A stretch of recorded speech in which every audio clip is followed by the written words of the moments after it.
What's up, YouTubers? This is your boy Big Metro Fan 12 coming to you with another video game review.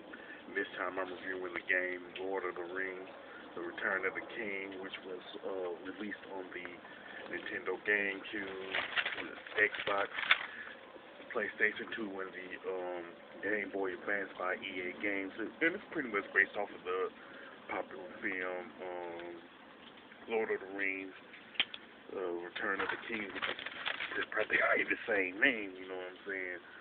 Pretty much a new line cinema flick, you know what I'm saying?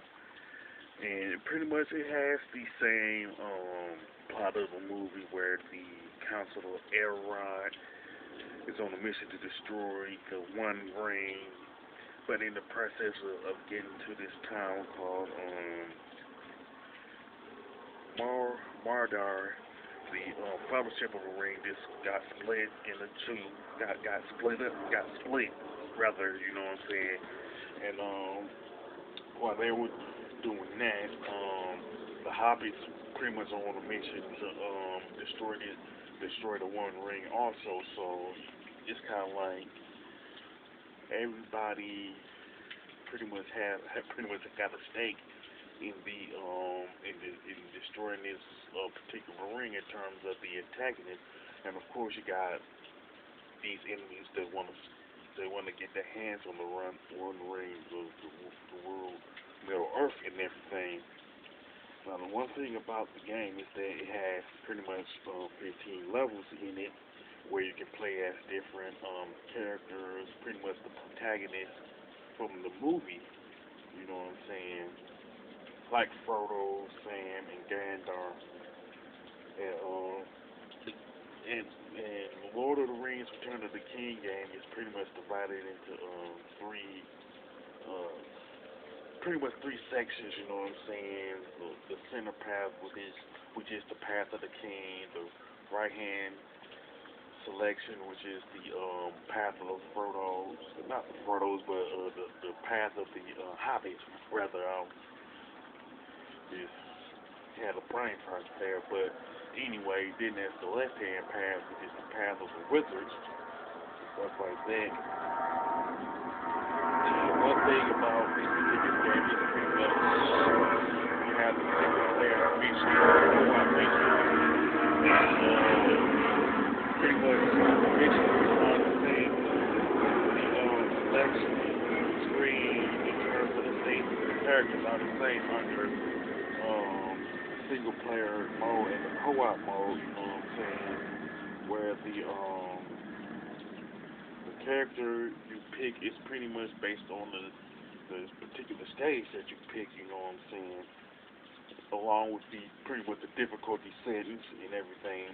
When it comes to the heads up displays during gameplay, it will show your health meter, your special ability meter, your range weapons, skill meter, and crucial information, and all that. You know what I'm saying? And plus, every time you complete a mission, they'll show this screen where you can get different upgrades, stuff like that.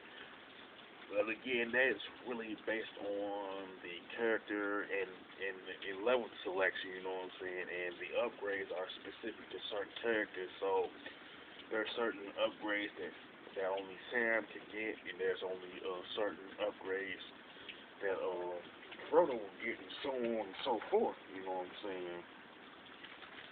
And that's the one thing that's cool about this game, that everybody got their own upgrades and stuff like that. Plus, another thing that you will find after you complete a level is that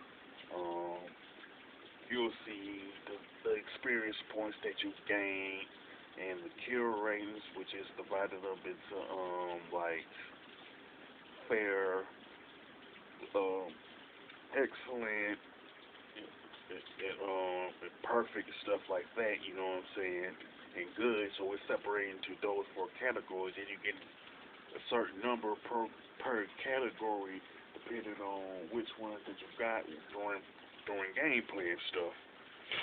Now, one thing about Lord of the Rings: The Return of the King is that it has the one RPG element of leveling up, and it does happen during gameplay. It does happen in a lesser degree when before you get your upgrades and stuff,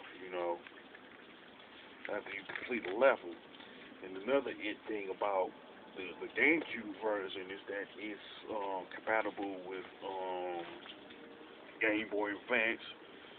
Now, the instruction booklet of the GameCube version pretty much tell you how to do the connection between the GameCube and the Game Boy Advance, but they'll tell you the results.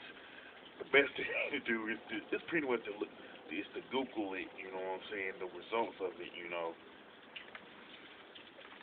Now, the level design and graphics are pretty good, with some nice color palettes and sprites and everything. And the gameplay and controls are pretty good, And I do like the fact that you do play as different characters from the movie, like Frodo and Sam and stuff.